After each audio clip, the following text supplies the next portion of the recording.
Welcome back. I hope you are doing well. Last time I read through the entirety of the introduction.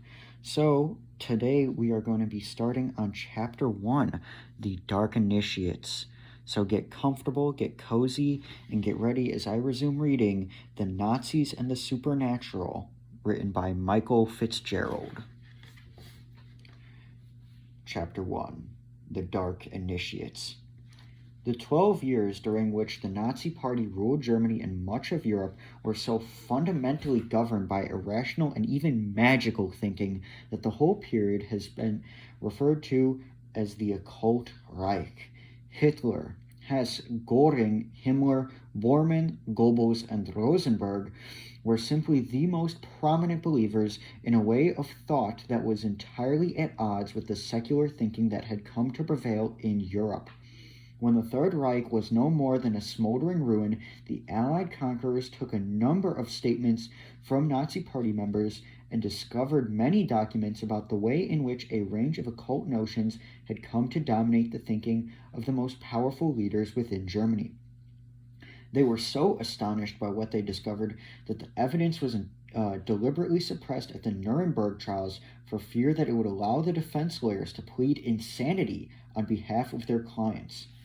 How did it come about that Germany, a nation more closely identified than most with the spirit of rationality and enlightenment, had fallen under the control of a group of people who utterly rejected these views, preferring instead to follow the promptings of occultists and to espouse pseudoscientific theories of race, superhuman beings, and the virtue of genocide as a means of purifying Germany and eventually the world of the corruption of inferior races. Hitler's introduction to the occult. The trial begins 6 years before the commencement of the First World War, when the young Hitler was living in poverty in Vienna. He made friends with another dweller at the hostel for the homeless, Joseph Greiner. He introduced Hitler to a number of magical practices and showed him how to develop the power to control people and events.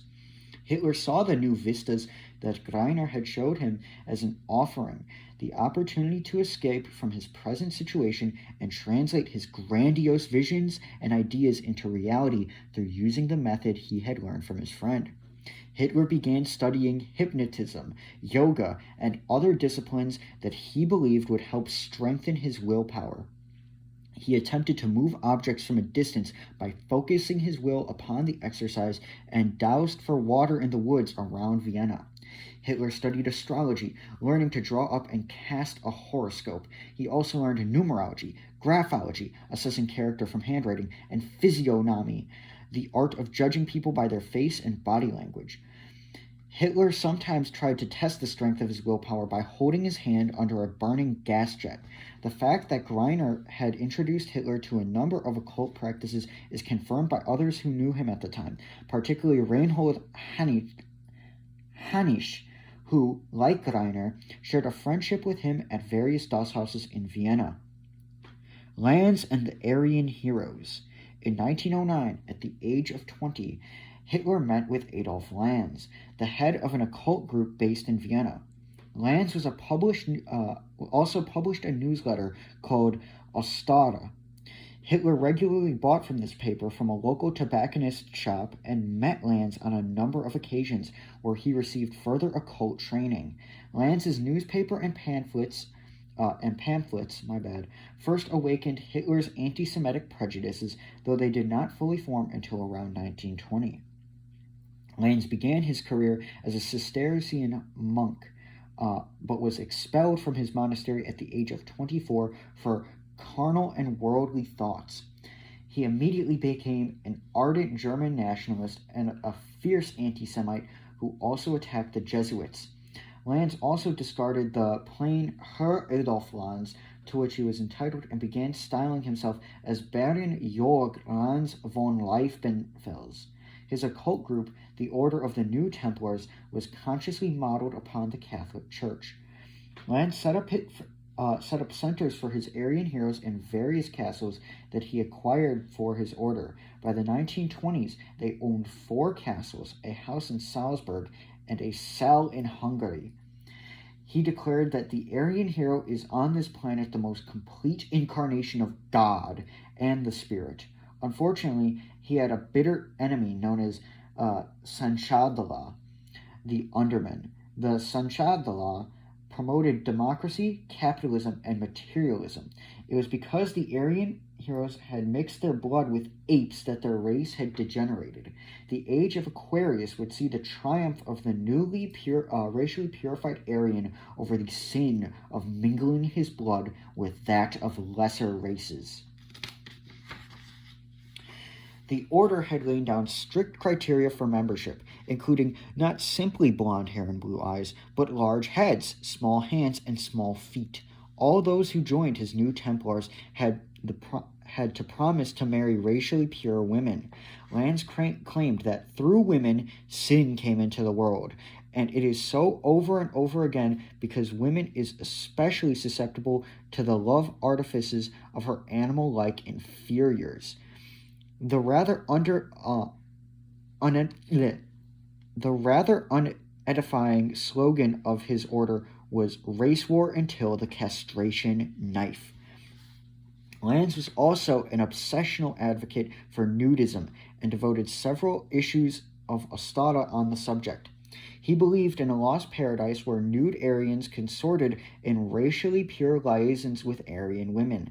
The fall came about through Aryan females breeding with the dark races, and Jesus, whom Lanz called Freya, came to save them by issuing a new commandment: love thy neighbor as thyself if he is a member of your own race. He also denounced what he called interracial sexual relationships and demanded forced labor and a starvation diet as punishment for these offenses, calling for the extirpation of the animal man and the propagation of the higher new man through selective breeding, sterilization, forced labor, transportation to the ape jungle, and even murder. Lanz called his bizarre system of racial mythology Ariosophy, and it involved a number of eccentric beliefs centered on the idea that when the Bible spoke of angels, it meant Aryan heroes. In his fantasies, subhuman races emerged in the days of Atlantis and in Lemuria.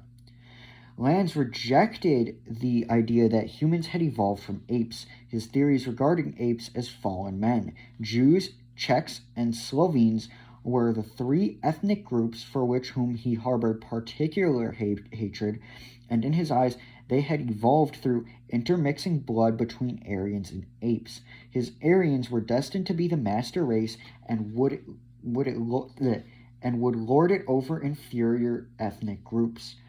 It is not for nothing that in 1932, Lanz wrote in a private letter to one of his students that Hitler is one of our pupils.